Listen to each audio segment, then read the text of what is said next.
Welcome friends and एक और programming के टॉपिक्स में आपका स्वागत है। और आज जो हम टॉपिक कवर करने वाले हैं वो है डिपेंडेंसी इंजेक्शन इन सी शार्प। बहुत ज़्यादा ज़रूरी टॉपिक है और बहुत ज़्यादा आपके काम आने वाली चीज़ है, और ये बहुत कम लोग इसको अच्छे से समझ पाते हैं। आई होप कि मैं इसको अच्छे से समझा पाऊँगा। तो सबसे पहले हम इसकी डेफिनेशन गूगल पे देखते हैं। The dependency injection design pattern in C sharp is a process in which we are injecting the object of a class into the class depends on that object. मतलब ऐसा एक ऑब्जेक्ट इंजेक्ट करना जो किसी और ऑब्जेक्ट पे dependent हो, और हम इसको मैनुअली नहीं कर सकते। अगर मान लो आपके पास 10 क्लासेस 50 क्लासेस हैं तो इसको बार बार हम मैनुअली नया इंस्टेंस नहीं बना सकते, और ये बहुत ज़्यादा आपके लिए भी डिफ़िकल्ट होगा कि बार बार कोई ऑब्जेक्ट बनाए, और प्रोग्राम के लिए भी बहुत डिफ़िकल्ट है क्योंकि बहुत ज़्यादा मेमोरी कंज्यूम होगी। तो हम इसको ग्राफिकली समझने की पहले कोशिश करते हैं। गाइस, अगर इंटरफेस इम्प्लीमेंटेशन इनहेरिटेंस आपने नहीं समझा है, आपको नहीं पता इसके बारे में, तो सबसे पहले इसको समझने की कोशिश करिए। मैंने अपने चैनल पे वीडियो ऑलरेडी बनाई है, या कहीं और आप पढ़ के इसको अच्छे से पहले समझने की कोशिश कीजिए, तभी आपको डिपेंडेंसी इंजेक्शन के बारे में पता चलेगा। अदरवाइज़ कोई फ़ायदा नहीं है, इस वीडियो को बंद कर सकते हैं। तो हमारे पास मान लीजिए ये एक आपके पास सर्विस है। सर्विस, ये हमारे पास एक सर्विस हो गई।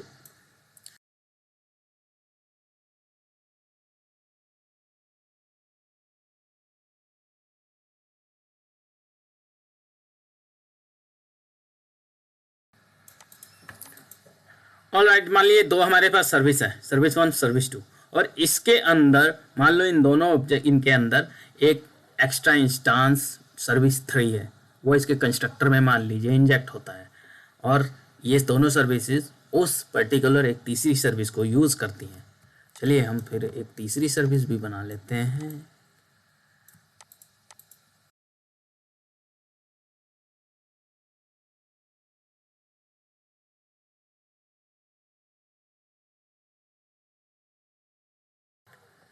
तो यह हमारे पास दो सर्विसेज हो गई, और दोनों अलग अलग ऑब्जेक्ट बन रहे हैं।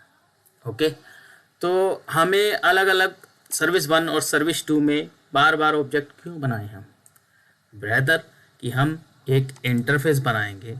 चलिए हम एक इंटरफेस बनाते हैं।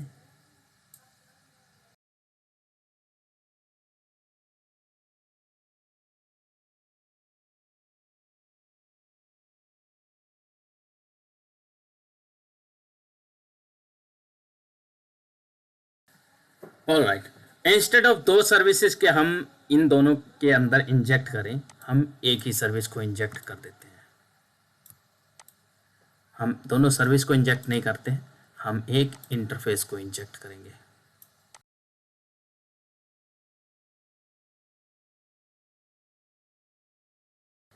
ठीक है, अब जब हमने इंटरफेस सर्विस 1 और सर्विस 2 में इंजेक्ट कर दिया, हमें पता है कि ये इंटरफेस इनको इम्प्लीमेंट, ये सर्विसेज इस इंटरफेस को इम्प्लीमेंट करती हैं, हमें पता है। लेकिन ये आपके प्रोग्राम को कैसे पता होगा? आपके प्रोग्राम को नहीं पता कि इंटरफेस ये क्या करता है, क्योंकि इंटरफेस की अपनी कोई इम्प्लीमेंटेशन नहीं होती, वो मेथड्स खाली होते हैं। तो हमें सर्विस 1 और सर्विस 2 को कैसे पता चलेगा कि जब भी इंटरफेस, ये पर्टिकुलर इंटरफेस मेरे पास आता है तो मुझे क्या करना है? वहीं आता है काम हमारे डिपेंडेंसी इंजेक्शन। डिपेंडेंसी इंजेक्शन क्या करता है? हम स्टार्टिंग में ही कॉन्फ़िगर कर देते हैं whenever we have interface 1 और इंटरफेस एनी नेम इंटरफेस। जब भी हमारे पास ऐसा कोई इंटरफेस आता है, उस टाइम पे हमने कौन सी क्लास को रिजॉल्व करना है, और इसी को हम डिपेंडेंसी इंजेक्शन कहते हैं। हम खुद से बताते हैं कि हाँ, इस इंटरफेस पे ये सर्विसिंग आपको रिजॉल्व करनी है, इस इंटरफेस पे आपको ये क्लास का ऑब्जेक्ट बनाना है। चलिए ठीक है, ये थियोरेटिकली काफ़ी हो गया, हम यहाँ पे प्रैक्टिकल देखते हैं अपने विजुअल स्टूडियो में। चलिए हम आ गए हैं अपने विजुअल स्टूडियो में, और यहाँ विजुअल स्टूडियो में हम एक नया प्रोजेक्ट बनाएंगे जो कि होगा एक ASP.NET का प्रोजेक्ट। और ASP.NET हमें बहुत ही इजी टूल देता है हमें डिपेंडेंसी को रिजॉल्व करने का। और हम उसी टूल को यूज़ करेंगे।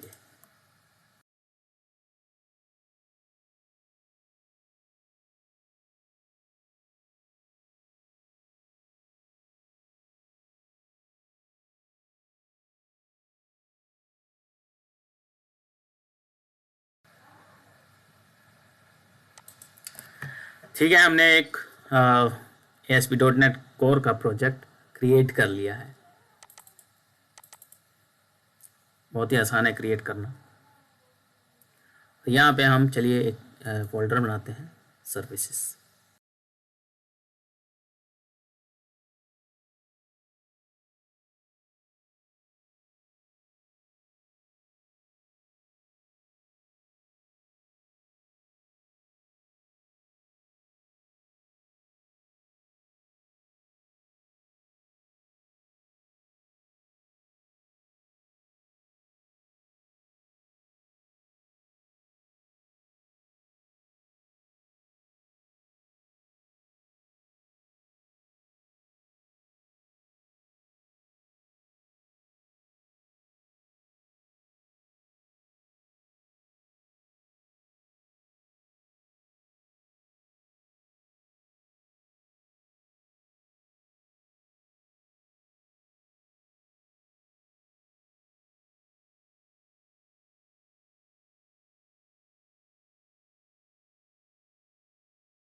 हमने अपनी सर्विसेज और कैटेगरीज, सर्विसेज और इंटरफेस को सेटअप कर लिया है, मॉडल को भी सेटअप कर लिया है, और हमने यहाँ पर इसके कंस्ट्रक्टर में अपने इंटरफेस को भी इंजेक्ट कर लिया है।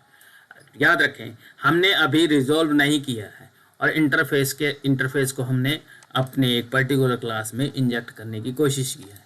और फिर हमने जब इस प्रोजेक्ट को चलाते हैं, चलिए देखते हैं ये सक्सेसफुली चलता है कि नहीं चलता है।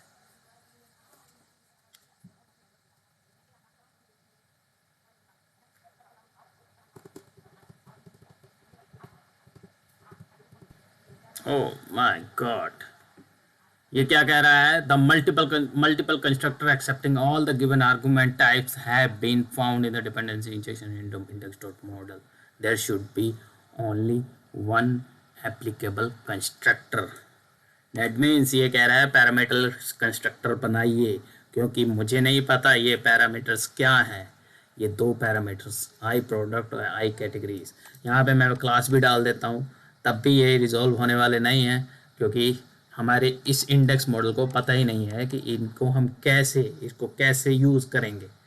क्योंकि जहाँ पर अगर हम मैनुअली इसके इंडेक्स मॉडल को हम इसका ऑब्जेक्ट बनाते हैं, तब तो हम मैनुअली इसको पास कर सकते हैं न्यू ऑब्जेक्ट बनाकर। लेकिन जब हमारा सिस्टम, इनबिल्ड सिस्टम जो एप्लीकेशन को स्टार्ट कर रहा है, कॉन्टेक्स्ट बना रहा है, उस टाइम पे उसको नहीं पता कि इन दोनों को रिजॉल्व कैसे किया जाए। अब इसका हम सोल्यूशन बनाएंगे डिपेंडेंसी इंजेक्शन से। उन सर्विसेज को इंजेक्ट करने के लिए हमें जाना पड़ेगा startup.cs में, और startup.cs के अंदर हमारे पास ऑलरेडी एक रिजॉल्व सर्विस होती है, आई सर्विस कलेक्शन, जो इनबिल्ड हमारा माइक्रोसॉफ्ट ऑलरेडी इस सर्विस को, पर्टिकुलर सर्विस को रिजॉल्व करता है। और जब भी एप्लीकेशन स्टार्ट होती है तो ये कन्फिगर सर्विस सबसे पहले चलती है, देन कन्फिगर मेथड चलता है स्टार्टअप का। तो चलिए हम जल्दी से अपनी सर्विस को इंजेक्ट करते हैं। सर्विसेज, तो इसका एक हैंडी सा मेथड दिया हुआ है, ऐड। हमारे पास इंजेक्शन के 3 मेथड है। One is the add singleton, one is the add scoped, and another one is add transient. चलिए इन तीनों का मतलब मैं आपको विजुअली समझाता हूं अपनी कैनवा की स्क्रीन पे।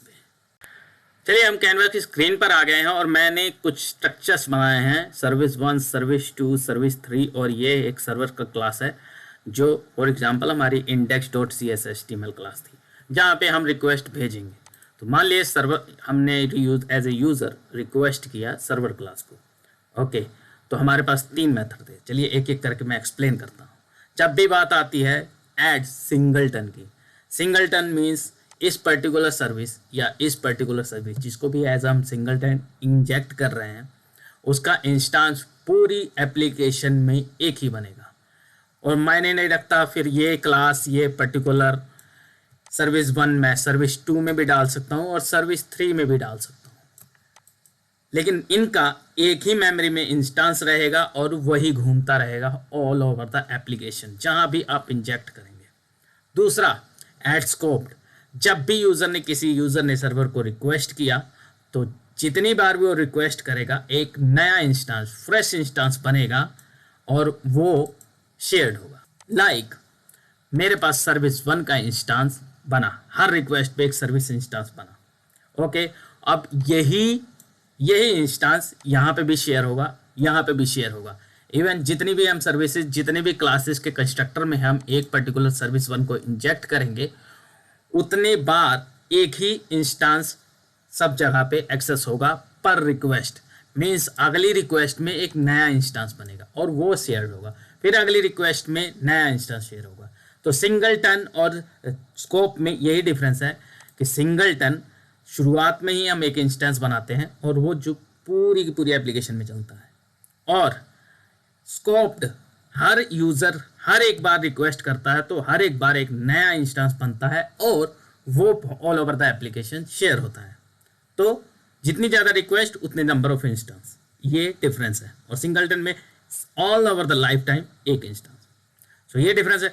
तीसरा आता है हम ट्रांजिएंट के बारे में। ट्रांजिएंट में जहां भी आप इंजेक्ट करेंगे वहां पे एक नया इंस्टेंस बनेगा।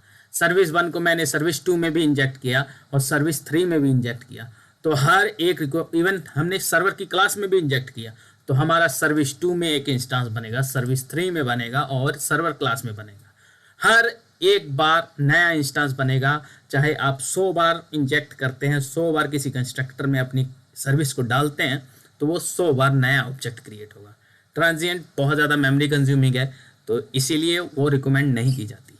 और सिंगलटन अगर आपकी कोई वैल्यू, कोई एक पर्टिकुलर वैल्यू है जो यूज़र के रिक्वेस्ट के अकॉर्डिंग चेंज नहीं होती, तो आपको यूज़ करना चाहिए सिंगलटन।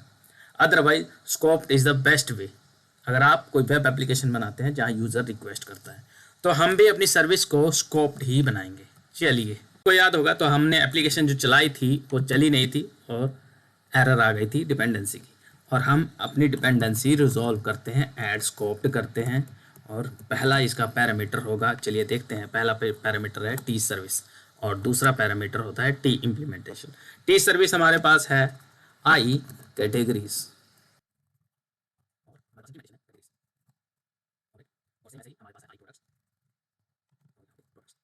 इन केस अगर आपने प्रोडक्ट्स या कैटेगरीज को, अभी ये डिफ़ॉल्ट कंस्ट्रक्टर चलेगा, इन केस आपने इनके अंदर कंस्ट्रक्टर के अंदर और पैरामीटर अगर आपने डाले हुए हैं तो आपको यहाँ पर उसको रिजॉल्व करना होगा इस तरह से,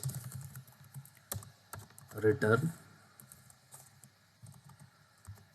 न्यू कैटेगरीज, और जो आपका पैरामीटर है वो आप यहाँ पे डाल सकते हैं।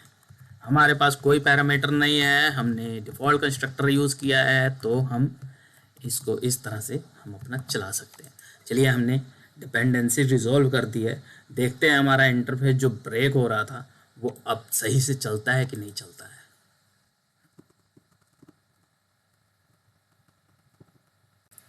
हमारी एप्लीकेशन ब्रेक हो गई है तो there should be a reason. उसका है multiple constructor accepting all the arguments types have been found.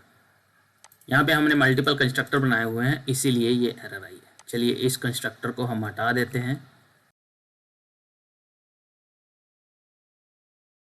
The application should work now.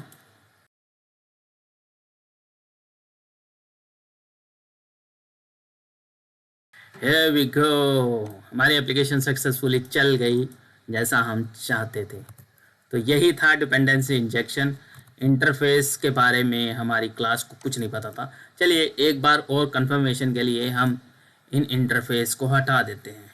यहाँ से हम अपनी स्टार्टअप पे जाते हैं और इनको हम कर देते हैं कमेंट, और फिर हम अपनी एप्लीकेशन को चलाते हैं और हमें नई एरर आनी चाहिए। अब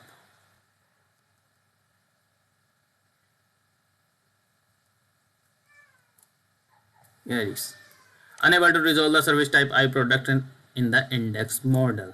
मतलब आई प्रोडक्ट्स के बारे में इसको नहीं समझ आया, ये रिजॉल्व नहीं कर पाया। तो हम खुद से बता रहे हैं कि आई प्रोडक्ट का मतलब प्रोडक्ट्स है और आई कैटेगरीज का मतलब कैटेगरीज है। तो यही है कंसेप्ट डिपेंडेंसी इंजेक्शन, बहुत यूज़फुल और बहुत ज़्यादा क्वेश्चन पूछा जाने वाला इंटरव्यू में, तो आपको ज़रूरी ये पता होना चाहिए। अगर आपको डिपेंडेंसी इंजेक्शन समझ आ गया है तो इस वीडियो को लाइक और शेयर कर देना और हमारे चैनल को सब्सक्राइब कर लेना, ताकि आपकी नॉलेज कभी कम ना हो। मैं कंटिन्यूसली आपको प्रॉब्लम सॉल्विंग वीडियोज़ देता रहूँगा। चलिए मिलते हैं अगले कंसेप्ट में।